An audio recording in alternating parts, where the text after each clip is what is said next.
Super prime time ചർച്ച തുടരുന്നു. ശ്രീ കുരുവിള, താങ്കൾ ടെലിഫോൺ ലൈനിലുണ്ടോ? ഉണ്ട്. ശ്രീ കുരുവിള, ഇത്രയും വലിയ ആക്ഷേപം ഉമ്മൻചാണ്ടിക്കെതിരെ എന്തായാലും ബാംഗ്ലൂർ കോടതിയിൽ ഉണ്ടായിരുന്നല്ലോ. എന്നിട്ടും ഉമ്മൻചാണ്ടി എന്തുകൊണ്ടാണ് ഓരോ ഘട്ടങ്ങളിലും ഇതിനോട് സഹകരിക്കാതിരുന്നത് എന്നാണ് താങ്കൾ കരുതുന്നത്? കാരണം അദ്ദേഹത്തിന്റെ രാഷ്ട്രീയ ജീവിതത്തിൽ വലിയ തിരിച്ചടി ഉണ്ടാകാവുന്ന ഒരു വിധിയാണിത് എന്നൊക്കെ ഊഹിക്കാൻ കഴിയുന്ന ബോധമുള്ള ഒരാളാണല്ലോ ഉമ്മൻചാണ്ടി. മിസ്റ്റർ വേണു, അതിനു മുമ്പ് ഞാൻ ഒരു കാര്യം പറയട്ടെ. മിസ്റ്റർ വേണു, PC ജോർജിന്റെ തലയ്ക്ക് വട്ടാണോ എന്ന് ചോദിച്ച കാരണം ഞാൻ സരിതയ്ക്ക് കാശ് കൊടുക്കുന്നാണ് അയാൾ പറയണേ.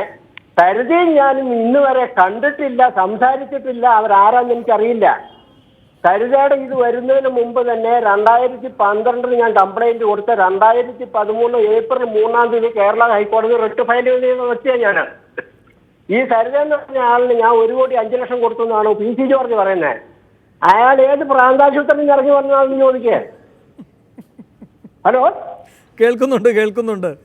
അയാളോട് ചോദിച്ചത് അത് അയാൾ ഏത് MK കുരുവിളയാണോ അതോ MK കുരുവിളയുടെ കാര്യമാണോ ഇല്ല, PC ഇപ്പോ ഫോണിലില്ല. PC UK ഇടയ്ക്കൊന്ന് വന്നു പോയതാണ്. കുരുവിള, എന്തുകൊണ്ട് ഉമ്മൻചാണ്ടി സഹകരിച്ചിട്ടുണ്ടാവില്ല? കാരണം മാധ്യമ ഒരു നിമിഷം കുരുവിള, അയാൾ ഏത് മെന്റൽ ഹോസ്പിറ്റലിൽ ഇറങ്ങി വന്നെന്ന് ആദ്യം അയാളോട് ചോദിക്കുക. ഹലോ, കേട്ടില്ല, വ്യക്തമായില്ല. PC ജോർജ് ഏത് മെന്റൽ ഹോസ്പിറ്റലിൽ നിന്ന് ഇറങ്ങി വന്നെന്ന് ആദ്യം ചോദിക്കാന്. PC ജോർജ് ഇപ്പോൾ ഫോണിലില്ല. ശ്രീ കുരുവിള, ഉമ്മൻചാണ്ടിക്ക് ഇത് എത്ര വലിയ പ്രത്യാഘാതമാണ് ഉണ്ടാക്കുക, തിരിച്ചടി ഉണ്ടാക്കുക എന്നറിയാമല്ലോ. മാധ്യമ പ്രവർത്തകർക്കിടയിൽ വലിയ ചർച്ചയായിരുന്നു എന്തുകൊണ്ട് ഉമ്മൻചാണ്ടി ഇത് സഹകരിക്കാതെ പോകുന്നു, ഒരുപക്ഷെ എക്സ് പാർട്ടിയായിട്ട് വിധി വന്നേക്കാം, ഇതൊക്കെ അറിയുമായിരുന്നു. അങ്ങനെ മാധ്യമ പ്രവർത്തകർക്ക് അറിയുന്ന ഒരു കാര്യവും അതിന്റെ ഗൗരവവും ഉമ്മൻചാണ്ടിക്ക് അറിയാതിരിക്കാൻ തരമില്ല. പിന്നെ എന്തുകൊണ്ടാകാം? എന്തുകൊണ്ടാണെന്ന് നിങ്ങൾ ഉമ്മൻചാണ്ടിയോട് തന്നെ ചോദിക്കുക. കാരണം 2 പ്രാവശ്യം കോടതിയിൽ നിന്ന് സമൻസ് കൈപ്പറ്റി. അതിൽ 2ലും കൊടുത്തിരിക്കുന്നത് chief ministers office cliff house എന്ന് പറഞ്ഞിട്ടാണ്, സീലടിച്ചിട്ടാണ് സൈൻ ചെയ്ത് ബാംഗ്ലൂർ കോടതിയിൽ കിടക്കുന്നത്. അതിനുശേഷം ഉമ്മൻചാണ്ടി വന്നില്ല. അതുകൊണ്ടാണ് 22/4/2016 എക്സ് പാർട്ടി ആക്കുന്നത്. എന്നിട്ട് Oommen Chandy advocate SK Ravindra and A Santhosh Kumar മുഖാന്തരം 29/4/2016 വക്കാലത്ത് ഫയൽ ചെയ്യുന്നു. ദിവസം തന്നെ എക്സ് പാർട്ടി സെറ്റ് അസൈഡ് ചെയ്യാൻ വേണ്ടി അപ്ലിക്കേഷൻ കൊടുക്കുന്നു. ആ അപ്ലിക്കേഷൻ അലൗ ചെയ്തു. അതേ ദിവസം തന്നെ ബാക്കിയുള്ള പ്രതികൾ ഹാജരാകാൻ വേണ്ടി പേപ്പർ പബ്ലിക്കേഷൻ കോടതി കൊടുക്കുന്നു. പേപ്പർ പബ്ലിക്കേഷൻ കോടതിയിൽ 1 പ്രാവശ്യം മാത്രമേ പേപ്പർ പബ്ലിക്കേഷൻ കൊടുക്കുള്ളൂ. ആ പേപ്പർ പബ്ലിക്കേഷൻ കഴിഞ്ഞിട്ട് ഫോണിൽ പ്രശ്നമുണ്ട്. വീണ്ടും വിളിക്കാം, ഒരിക്കൽ കൂടി വിളിക്കാം. അഡ്വക്കേറ്റ് ആഷി, എന്തുകൊണ്ട് ഉമ്മൻചാണ്ടിക്ക് ഇത്ര വലിയൊരു വീഴ്ച സംഭവിച്ചു? ഇപ്പോഴും ഉമ്മൻചാണ്ടി പറയുന്ന അദ്ദേഹത്തിന് ഒറ്റ നോട്ടീസേ കിട്ടിയിട്ടുള്ളൂ എന്നാണ്. പിന്നെ തുടർ നടപടികളൊന്നും അദ്ദേഹം അറിഞ്ഞിട്ടില്ല എന്നുമാണ്. ഇത് വിശ്വസനീയമാണോ? ഒരു നോട്ടീസ് കിട്ടിയാൽ പോരെ കോടതിയിൽ ഹാജരാവാൻ? ഇടയ്ക്കിടയ്ക്ക് നോട്ടീസ് അയക്കേണ്ട കാര്യമൊന്നുമില്ല. കോടതി നടപടിക്രമം അതാണ്. കോടതിയിൽ ഒരാൾക്കെതിരെ ഒരു കേസ് ഫയൽ ചെയ്താൽ ഈ കേസിനെ സംബന്ധിച്ച് നിങ്ങൾക്ക് എന്തെങ്കിലും ബോധിപ്പിക്കാനുണ്ടെങ്കിൽ ബോധിപ്പിക്കണം. അതാണ് നോട്ടീസ്. അത് ബോധിപ്പിക്കാനില്ലെങ്കിൽ അന്യായക്കാരൻ പറയുന്ന വാദങ്ങൾ അംഗീകരിച്ചുകൊണ്ട് വിധിയാവും. ഇവിടെ നോട്ടീസ് കിട്ടി എന്നുള്ള തെളിവാണ്, അദ്ദേഹം ഹാജരായി എന്ന തെളിവാണ്. അതിനുശേഷം എന്തുകൊണ്ട് സ്റ്റേറ്റ്മെൻറ്റ് ഫയൽ ചെയ്തില്ല? ഇപ്പോൾ ഈ പറയുന്ന കഥാകഥനങ്ങൾ മുഴുവൻ ആ കോടതിയിലല്ലേ നടത്തേണ്ടിയിരുന്നത്. ഇവിടെ ചാനലിലോ പത്രത്തിലോ വീഡിയോ ടെലികാസ്റ്റോ നടത്തുകയല്ലോ ചെയ്യേണ്ടിയിരുന്നത്. അത് പറഞ്ഞാൽ എത്ര വിശ്വാസ്യത ഉണ്ടാകുമായിരുന്നു? ശരിയാണ്. അതിനൊരു സ്റ്റേറ്റ്മെൻറ്റ് ഫയൽ ചെയ്ത് ഈ പറയുന്ന കുരുവിളയെ ക്രോസ് എക്സാമിൻ ചെയ്ത് അദ്ദേഹത്തിൻ്റെ വാദങ്ങൾ തെറ്റാണ് എന്ന് സ്ഥാപിക്കാൻ അവർ ശ്രമിച്ചില്ല എന്നുള്ളതാണ് പ്രശ്നം. അത് പക്ഷേ ഒരു ഗുരുതരമായിട്ടുള്ള ഒരു കാര്യമാണ്. 1 കോടി ആക്ഷി, ഇനി അതിനുള്ള സാധ്യതയുണ്ടോ? ഇതേ കോടതിയെ തന്നെ വീണ്ടും സമീപിക്കാം ഉമ്മൻചാണ്ടിക്ക് എന്നാണ് നിയമവൃത്തങ്ങൾ നൽകിയ ഉപദേശമായി പറയപ്പെടുന്നത്. ഇതേ കോടതിയെ തന്നെ സമീപിക്കല്ലാതെ മറ്റു മാർഗമൊന്നുമില്ല. പക്ഷേ സാധാരണഗതിയിൽ ഇതിനകത്ത് തന്നെ പറയുന്നുണ്ട്, സിവിൽ കോഡിനകത്ത് വളരെ കൃത്യമായിട്ട് പറയുന്നുണ്ട്, ഓർഡർ 9 റൂൾ 13 നോട്ടീസ് കിട്ടുകയോ ഹാജരാകാതിരിക്കുന്നതിന് കൃത്യമായ കാര്യങ്ങൾ ബോധ്യപ്പെടുത്താതിരിക്കുകയോ ചെയ്തു കഴിഞ്ഞാൽ ഇത് അനുവദിച്ചോളണമെന്ന് നിർബന്ധമൊന്നുമില്ല. അങ്ങനെ വന്നു കഴിഞ്ഞാൽ സംഗതി വീണ്ടും ബുദ്ധിമുട്ടിലേക്ക് ഉണ്ടാവുകയുള്ളൂ. എന്ന് വെച്ചാൽ ഈ വിധി നിലനിൽക്കും. ഈ വിധിക്കകത്തുള്ള ഒരു പ്രശ്നം എന്താണെന്ന് വെച്ച് കഴിഞ്ഞാൽ ഇതിനകത്ത് 6 പ്രതികളുണ്ട്. ഈ 6 പ്രതികളും മറ്റേ ശ്രീ ഉമ്മൻചാണ്ടിയുമായി ബന്ധമൊന്നുമില്ല മറ്റുള്ളവർ എന്നൊക്കെ വാദങ്ങൾ അവിടെ നിലനിൽക്കുകയാണ്.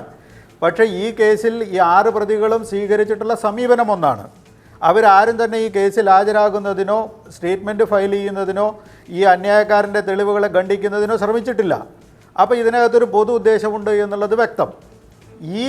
ഈ ഉദ്ദേശത്തിൻ്റെ ഭാഗമായിട്ടാണ് അവർ കോടതിയിൽ നിന്ന് മാറിയുന്നത്. ചിലപ്പോൾ വിധിയിലേക്ക് വരുന്നതിന് മുമ്പ് കേസ് സെറ്റിൽമെൻറ്റ് നടത്തി അവസാനിപ്പിക്കാമെന്ന് ധരിച്ചിട്ടുണ്ടാവും. ചിലപ്പോൾ അതിനകത്ത് എന്തെങ്കിലും തടസ്സങ്ങൾ സംഭവിച്ചതായിരിക്കാം.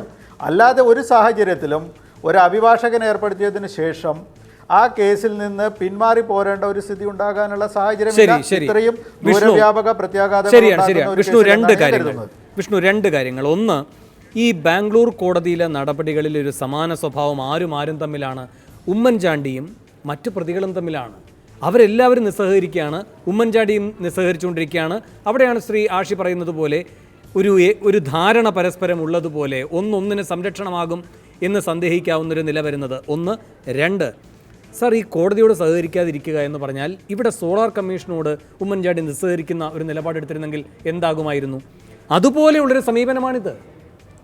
അപ്പോൾ ഇതാണ് ഇപ്പോൾ വേണു കറക്റ്റായ വഴിയിലാണ് ചർച്ചയെ കൊണ്ട് നിർത്തിയത്. ഞാൻ ആദ്യം പറയട്ടെ, ഇപ്പോൾ ജേക്കബ് ജോർജിന് ശ്രീ ഉമ്മൻചാണ്ടിയെ 40 കൊല്ലമായിട്ട് അറിയായിരിക്കും, 50 കൊല്ലമായിട്ട് അറിയായിരിക്കും. എനിക്ക് ചിലപ്പോൾ ശ്രീ ഉമ്മൻചാണ്ടി അവരെ കുറച്ച് കാലമായിട്ട് അറിയായിരിക്കും. ഇമോഷണലായിട്ട് ഇത്തരം കാര്യങ്ങളെ കാണേണ്ട കാര്യമൊന്നുമില്ല. എനിക്കറിയാവുന്ന ഉമ്മൻചാണ്ടി അത് ചെയ്യില്ല എന്ന് പറയേണ്ട കാര്യമേ ഇല്ല. ഞാനതിൽ വിശ്വസിക്കുന്ന ആളല്ല. ഉമ്മൻചാണ്ടി കോൺഗ്രസ് നേതാവാണ്, എനിക്ക് അടുത്തറിയാവുന്ന ആളാണ്. അതിലൊരു അർത്ഥവുമില്ല ഇത്തരം ചർച്ചകളിൽ, പ്രസക്തിയില്ല എന്ന് വിശ്വസിക്കുന്ന ഒരാളാണ് ഞാൻ. ശ്രീ ജേക്കബ് ജോർജിൻ്റെ വാദമുഖങ്ങളെ തള്ളിക്കളയാണ്, നിഷ്കരുണം. പകരം ഈ കേസിൽ ഉമ്മൻചാണ്ടിക്കെതിരെ എന്തെങ്കിലും ഫൈൻഡിങ്സ് ഉണ്ടോ എന്ന് നിങ്ങൾ നോക്കിയാൽ മതി. ഇനിയിപ്പോൾ ജഡ്ജ്മെന്റ് തന്നെ വന്നല്ലോ. ഒറ്റ സെക്കൻഡ് വിഷ്ണു, ശ്രീ PC വീണ്ടും ഫോണിൽ എത്തിയിട്ടുണ്ട്. ശ്രീ PC, താങ്കൾ ഏത് മാനസിക രോഗ ആശുപത്രിയിൽ നിറങ്ങി വന്നു എന്നാണ് കുരുവിള ചോദിക്കുന്നത്. വേഗം മറുപടി, എനിക്ക് മറ്റതിഥികളിലേക്ക് പോകണം. അവന്റെ തന്തയുടെ മാനസികാരാശുപത്രിയിലാന്ന് പറയിച്ച വൃത്തികെട്ടവരുടെ വീട്ടിൽ കരഞ്ഞോണ്ട് വന്നിട്ട് ആൾ എന്നോട് പറഞ്ഞു, സത്യം ഞാൻ പറയുമ്പോ എന്നെ മാനസിക രോഗം വെച്ച് അവനെ 16 തന്തകി ജനിച്ചവനാണെന്ന് ഞാൻ പറഞ്ഞെന്ന് വേണു അവനോടൊന്ന് പറഞ്ഞേക്കണം. ഞാൻ ഉമ്മൻചാണ്ടി അല്ല അവനെ തമാശകൾക്ക് കൂട്ടുനിൽക്കുന്നവരെന്ന് പറഞ്ഞേക്കണം. എന്റെ വീട്ടിൽ കരഞ്ഞോണ്ട് വന്നവനാണ് ഉമ്മൻചാണ്ടി.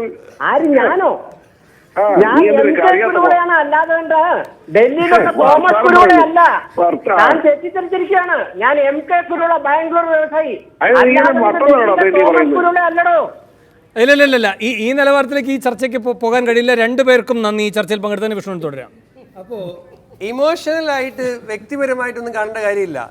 ഞാൻ ചോദിക്കട്ടെ, ഇവിടെ ഒരു ഉദാഹരണം, ഒരു കേസ് ഇനി സമയം കുറവാണ്, പെട്ടെന്ന് പറയാം. SNC ലാവലിൻ കേസ്, ആക്ഷേപം വന്നു, സിയാൻഡേജിയുടെ കണ്ടെത്തലുണ്ട്, CBI അന്വേഷിച്ചു, പ്രതിയാക്കി, ഒരു കോടതി പറഞ്ഞു വിചാരണ പോലും വേണ്ട, ഒഴിവാക്കി, മുഖ്യമന്ത്രി വിട്ടു. ഈ കേസിൽ വിചാരണയിലാണ് ഉമ്മൻചാണ്ടി പ്രതിയായത്? അല്ല. ഈ കേസിൽ ഏതെങ്കിലും ഇൻവെസ്റ്റിഗേഷൻ ഓഫീസർ ഇൻവെസ്റ്റിഗേറ്റ് ചെയ്ത് പ്രതിയാക്കിയതാണോ ഉമ്മൻചാണ്ടി? അല്ല. പകരം കോടതിയിൽ കൃത്യമായി ഹാജരായില്ല എന്ന് പറഞ്ഞ് എക്സ് പാർട്ടി വിധിയാണ് വന്നത്. ഞാനതാ പറഞ്ഞത്. ഞാൻ വേണു പറഞ്ഞല്ലോ, 1 മുതൽ 19 വരെ ഈ കേസിൽ ഇദ്ദേഹം കൊടുത്തിരിക്കുന്ന എവിഡൻസ് ഇല്ലേ? പക്ഷെ വിഷ്ണു ഇന്ന് വന്ന് കുരുവിളയുടെ ആധികാരികതയെ ചോദ്യം ചെയ്യേണ്ട ഒരു സാഹചര്യമേ ഉണ്ടാവില്ല. കേസിന്റെ വഴിക്ക് സഹകരിച്ച് മുന്നോട്ട് കൊണ്ടുപോകുന്ന ഉമ്മൻചാണ്ടി. ഇതിന്റെ അപ്പീല് ഒരു ഒറ്റ സെക്കൻഡ്.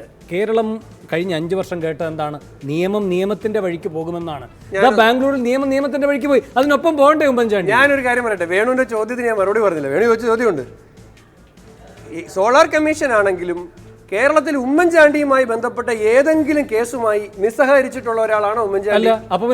ഉമ്മൻചാണ്ടിക്കെതിരെ വന്ന ഏത് കേസിലും അന്വേഷിക്കേണ്ട എന്ന് പറഞ്ഞ് മാറ്റിവെച്ച ഒരാളാണ് ഉമ്മൻചാണ്ടി. അപ്പൊ അതല്ല ഇഷ്യൂ. ഈ കേസും അദ്ദേഹവുമായിട്ട് യാതൊരു ബന്ധവുമില്ലാത്ത കാരണം. പിന്നെ വക്കീൽ സ്ഥാപിക്കാൻ ശ്രമിച്ച ഒരു ന്യായമുണ്ട്. ഇതിനകത്ത് 6 പ്രതികൾ ഒരുപോലെ അല്ല. ഇവർ സമൻസ് പോലും കൈപ്പറ്റാഞ്ഞത് കൊണ്ടാണ് പബ്ലിഷ് ചെയ്യാൻ ന്യൂസ് പേപ്പറിൽ പബ്ലിഷ് ചെയ്യേണ്ടി വന്നത്. ഇതിനകത്ത് 6 പ്രതികളിൽ 5-ാം പ്രതി മാത്രമാണ് സമൻസ് കൈപ്പറ്റിയത്, സ്റ്റേറ്റ്മെൻറ്റ് കൊടുത്തത്, റിട്ടേൺ സ്റ്റേറ്റ്മെൻറ്റ് കൊടുക്കാൻ സമയം ചോദിച്ചത്. ആ സമയത്തിൻ്റെ 30-ാം തീയതി തന്നെ ഇവർ മറ്റുള്ളവർ ഫയൽ ചെയ്തിട്ടെ. കാരണം പ്രതിയല്ലാത്ത ഒരാൾ, ഒരു ഇൻവോൾവ്മെൻറ്റും ഇല്ലാത്ത ഒരാൾ എന്താ കരുതുന്നത്? ബാക്കി പ്രതികളായിട്ടുള്ളവർ ഫയൽ ചെയ്തോട്ടെ എന്ന് കരുതിയിട്ടൊരു അല്ല കേൾക്കൂ. അതിനകത്ത് ഞാൻ പറയുന്നല്ലോ, ഒരു ഇൻവോൾവ്മെൻറ്റും ഇല്ലാതെന്ന് വിശ്വസിക്കുന്ന ഒരാൾ കോടതി എന്തോ പറഞ്ഞോട്ടെ. ഞാൻ അപ്പോൾ സമയം പ്രതീക്ഷിച്ചു, 30-ാം തീയതി ഇതാക്കി. ഞാൻ വേണുവിനോട് കൃത്യമായി ഞാൻ പറയുന്നു, ഇതിനകത്ത് ഫൈൻഡിങ്സ് ഉണ്ടോ?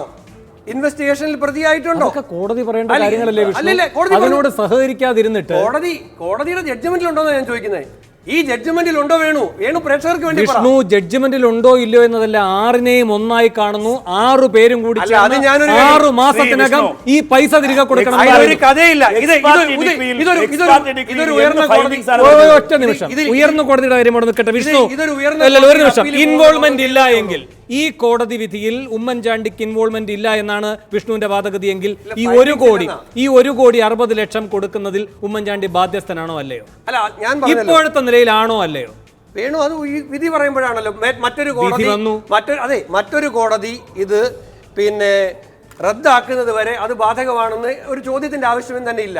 ഞാൻ പറഞ്ഞത് അല്ല, ഞാൻ ചോദിക്കുന്നത് റദ്ദാക്കിയതിന് ശേഷവും പിണറായിക്കെതിരെ ലാവ്ലിൻ ഉണ്ടെന്ന് പറയുന്നവരാണ് നിങ്ങൾ. ഏത് റദ്ദാക്കിയതിന് ശേഷവും പിണറായിക്കെതിരെ ലാവ്ലിൻ കേസ് ഉണ്ട് എന്ന് പറയുന്നവരാണ് നിങ്ങൾ. കോടതി നിൽക്കുന്നുണ്ട്. കോടതിയിൽ നിൽക്കുന്നത് കൊണ്ടാണെങ്കിൽ ഇത് കോടതിയിൽ പോലും എത്തിയിട്ടില്ല.